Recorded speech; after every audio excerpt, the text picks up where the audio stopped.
नेकपा माओवादीलाई vote हाल्नुहोस्। नेकपा माओवादीमा लडेको कार्यकर्तालाई भोट हाल्नुहोस्, नेतालाई भोट हाल्नुहोस्। हिजो सीआईडी लाग्ने मान्छेलाई भोट नहाल्नुहोस्। हिजो माओवादी आन्दोलनलाई दबाउने मान्छेलाई भोट नहाल्नुहोस्। अनि पछाडि लाग्ने साथीहरू पनि तपाईहरूको भनाइ होला वामपन्थी एकता राजनीतिक सहमति भन्ने होला। त्यो कति हुन्छ राजनीतिक सहमति? कहिले रुखमनी हाल्नुपर्ने, कहिले सूर्यमनी हाल्नुपर्ने, कहिले तारामनी हाल्नुपर्ने, त्यो के सहमति हो? त्यो के सिद्धान्त हो? त्यो कारणले आदरणीय जनसमुदाय हामी सबैलाई भन्न चाहन्छौँ, एकपटक तपाईहरू हेर्नुहोस्।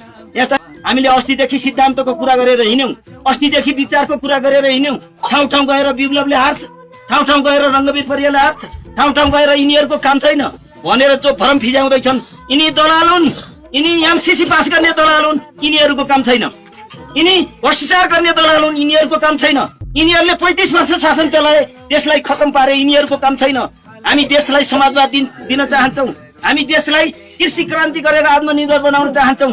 हामी सबै युवालाई रोजगारी गर्न चाहन्छौँ। त्यो कारणले यहाँ जिउकाका आदरणीय माओवादी जनसमुदाय, तपाईँ आधार इलाकामा थुप्रै रगत बगाउनु भएको छ। तपाईँहरूको रोटी खाँदै हामी यहाँसम्म आएको हो। हामी तपाईँहरूले चाहिँ माओवादीले पालेको हो, माओवादीको जनमुक्ति सेना जन्माएको ठाउँ हो यहाँ।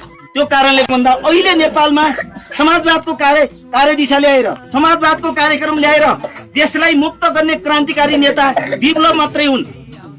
कहीँ कतै पनि नमुतिएको, कहीँ कतै पनि हामी चाहिँ सत्ताका लोभमा वरिपरि घुमिरहेका छैनौँ। त्यो कारणले यो कुरा राख्दै क्रान्तिकारी आधार भूमि जिउका हो यहाँका चाहिँ सम्पूर्ण जनसमुदायले फेरि नेकपा माओवादी 64 को माओवादीलाई लडेर आएको माओवादीलाई फेरि मतदान गर्नुहुनेछ। यहाँहरू स्वागतमा जुट्नुभयो, सबैलाई धन्यवाद दिँदै फेरि पनि हाम्रो चुनाव चिन्ह गुलाबमा मतदान गर्नुहुनेछ। यसको प्रत्यक्ष उम्मेद्वार म आफै रङ्गवीर परियार हो। म पार्टीको केन्द्रीय सदस्य, यहाँ चाहिँ यही आधार भूमिमा लडिरहेको मान्छे हो र यस्तै समानुपातिक उम्मेद्वार हाम्रो गोकर्ण कार्की आकर्षण हुनुहुन्छ। उहाँ पनि यही युद्धको सन्दर्भमा हात गुमाएर हामी फेरि दुःख गरिरहेका छौँ। हात खुट्टा गुमाउँदा पनि, गोली खाँदा पनि होइन, हाम्रा कैयौं चाहिँ व्यक्तिगत स्वार्थहरूलाई त्यागेर हामी चाहिँ यो लडाइँमा आइरहेका छौँ।